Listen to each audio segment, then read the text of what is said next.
A warm good morning, learners. My name is Shrishti Tamrakar. I am assistant professor at Department of Management and Commerce, Pandit Sundarlal Sharma Open University, Chhattisgarh, Bilaspur.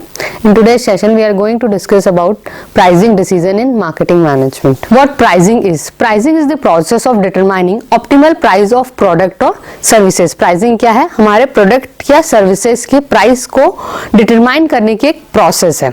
This strategic decision basically involves evaluating various factors like demand of consumer demand, market situations, competitors' pricing, and production cost of our product. Now, what is price?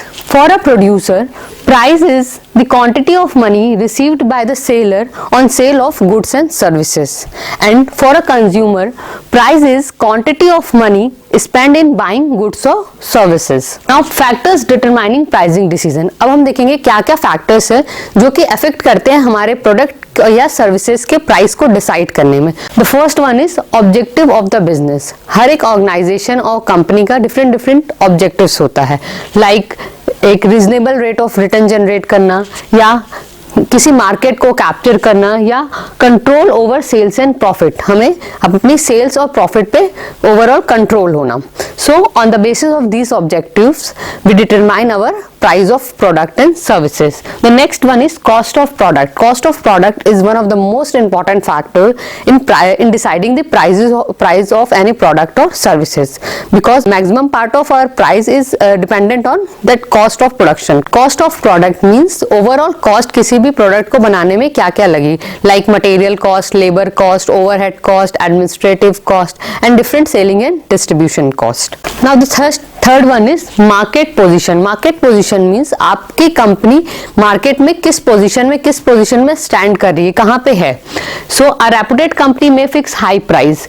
जैसे कि जो अच्छी कंपनियां होती like Tata, जिसने already trust generate कर चुका है, ट्रस्ट बिल्ड कर चुका है कस्टमर के माइंड पे, तो वो हाई प्राइस चार्ज कर सकती है यदि आप मार्केट में अच्छे पोजीशन में. बट आप न्यू कमर है, न्यू प्रोडक्ट है आपका, तो आपको लो प्राइस फिक्स करना होगा. Competitors price plays a vital role in determining the price of our product because its affects the demand of our product. क्योंकि देखिए हर चीज का एक सब्स्टिट्यूट इफेक्ट होता है. जैसे कि यदि इलेक्ट्रिसिटी का प्राइस इंक्रीज होता है तो केरोसिन और गैसेस का डिमांड इंक्रीज हो जाता है.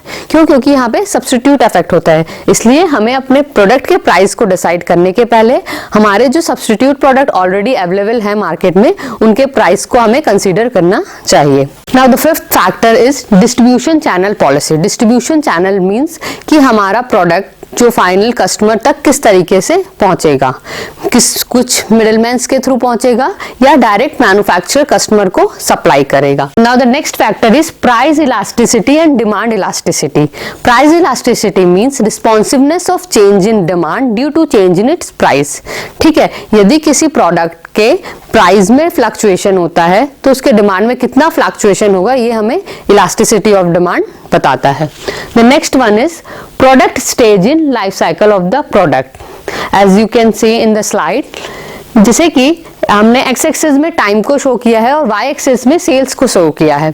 The first stage is introduction stage. यहाँ पे हमारे प्रोडक्ट को हम क्या करते हैं, इंट्रोड्यूस करते हैं प्रोडक्ट को मार्केट में कि कस्टमर उस प्रोडक्ट के लिए अवेयर हो सके. The next step is growth stage, then after that maturity and then declining. तो ये जितने भी stages हैं इसमें हम different pricing strategies लगाते हैं, जो कि हम next आगे टॉपिक में डिस्कस करेंगे. क्या क्या मार्केटिंग स्ट्रैटेजीज और different pricing tools हम यूज करते हैं different stages of product life cycle में. Now the eighth factor is product differentiation. Product differentiation means कि एक प्रोडक्ट दूसरे प्रोडक्ट से कितना डिफरेंट है, क्वालिटी वाइज, वेरिएंट वाइज, तो ये कहलाता है प्रोडक्ट डिफरेंशिएशन. आपका प्रोडक्ट यदि कॉम्पिटिटर्स के प्रोडक्ट से डिफरेंट है, कुछ यूनिक है, तो आप ज्यादा प्राइस चार्ज कर सकते हैं. बट यदि आपका सिमिलर है तो आपको ऑनगोइंग रेट प्राइसिंग पे जाना होगा. The next is buying pattern of consumers. तो buying pattern of consumer means कि कितना फ्रिक्वेंटली कंज्यूमर परचेज करता है. लाइक जो कि डेली नीड्स प्रोडक्ट होते हैं तो कंज्यूमर उसको फ्रीक्वेंटली परचेस करता है. सो इस टाइप के प्रोडक्ट की प्राइस को हमेशा हमें लो रखना चाहिए. और जो कंज्यूमर ड्यूरेबल गुड्स होते हैं जिनको लोग साल में एक बार या लॉन्ग टर्म में परचेस करते हैं, तो उस टाइप के प्रोडक्ट की प्राइस को हम हाई रखते हैं। Now the 10th factor is economic environment. ठीक है, इकोनॉमिक इन्वायरमेंट का मतलब होता है कि आपके जो इकोनॉमी में क्या चल रहा है, बूम चल रहा है, रिसेशन चल रहा है, रिकवरी चल रहा है, तो इस जो स्टेजेस हैं, ये जो फ्लो है, इनके अकॉर्डिंग हम अपने प्राइस को डिटरमाइन करते हैं। Now our next topic is methods of price determination. In cost-based pricing method, our first method is markup pricing method. Markup pricing means deciding a fixed percentage of profit above the cost of that product. So first of all, we calculate the total cost of our product. After that, we add up the markup percentage, and then finally we get the final price of our product. Under the cost-based pricing method, our second method is target return pricing. Target return pricing में हम क्या करते हैं, एक fixed percentage हम decide करते हैं कि हमें इतना हमने यदि किसी कंपनी में इतने पैसे इन्वेस्ट किए हैं तो हमें इतना % रिटर्न जनरेट करना है। सो हम क्या करते हैं, टारगेट रिटर्न प्राइसिंग को कैसे कैलकुलेट करते हैं।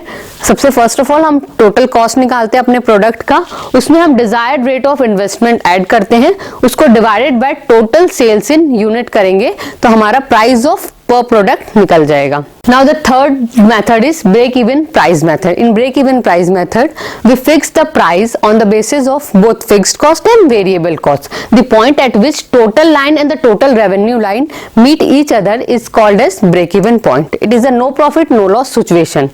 For finding the price as per break-even point pricing method, we have to divide total fixed cost with the quantity produced plus variable cost per unit. Our next method is marginal cost pricing method. In marginal cost pricing method, we ignore the fixed cost of the total production. ठीक है, इसमें क्या करते हैं हम, the price are determined on the basis of marginal cost only. Now the formula is change in total cost divided by change in quantity. On the basis of competition oriented pricing method, our first method is parity pricing. As the name suggested, parity means the ongoing rate pricing, कि जो भी हमारा competitor price decide किया है वो भी वही price हमने भी decide किया है। Like कि स्टूडेंट का प्राइस 10 रुपए कोट किया गया है, तो हम कोलगेट का भी प्राइस 10 रुपए कोट करते हैं, तो उसे कहा जाता है पैरिटी प्राइसिंग मेथड। ठीक है, इस टाइप के मेथड कहाँ यूज हो सकते हैं, यूजफुल व्हेन अ फर्म और product is new in the market. ज्यादातर इस टाइप के मेथड हम कब यूज करते हैं, जब हमारा प्रोडक्ट मार्केट में न्यू एंटर किया है। ठीक है, और उस मार्केट में इंटेंस कंपटीशन है। Under competition oriented pricing policy, our second method is discount pricing method. Under discount pricing method, we decide our price lower than the competitors price.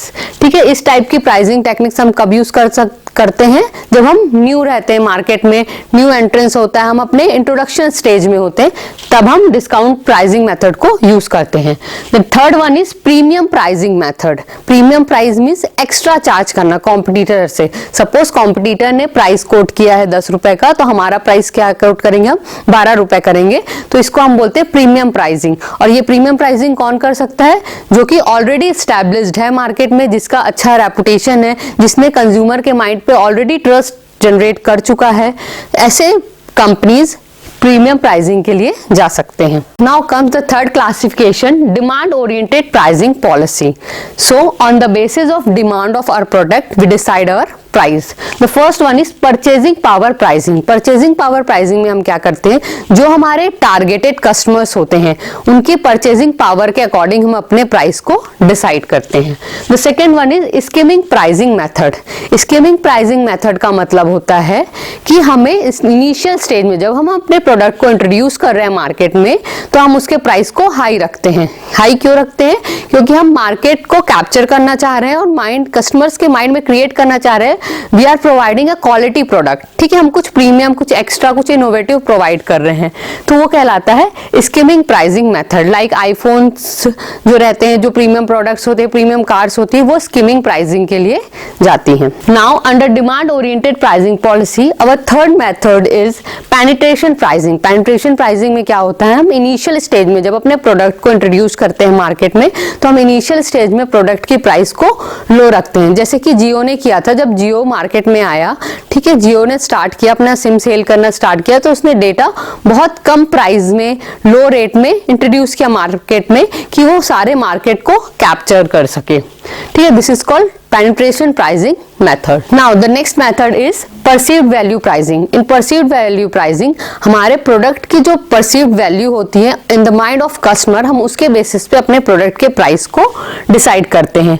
इस टाइप की प्राइसिंग टेक्निक्स कौन कौन सी company use कर रही है India में, जैसे कि Bata shoes, Audi cars etcetera are using this type of pricing technique. In today's session we have discussed about what pricing decision is in marketing management, meaning of pricing and different factors which are affecting pricing decision of any company, and we have also discussed about the different methods which companies use to determine the price of their product and services.